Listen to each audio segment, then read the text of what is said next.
Mga Lods, Biko, paano ba kayo magluto ng Biko? Ito Lods, ipakikita ko sa inyo. Ano muna tayo ng naglatik ng gata. Pinalatik muna natin ang gata. Bago nung nalatik na, sineperate natin yung latik. Ito po yung latik. Oh. Tapos yung ano po niyan, mantika, nilagay na yung sukal, tinunaw, tapos saka po nilagay yung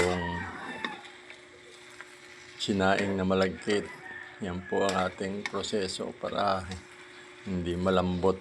Tapos halu-haluin lang hanggang sa lumigat. Ito na po siya.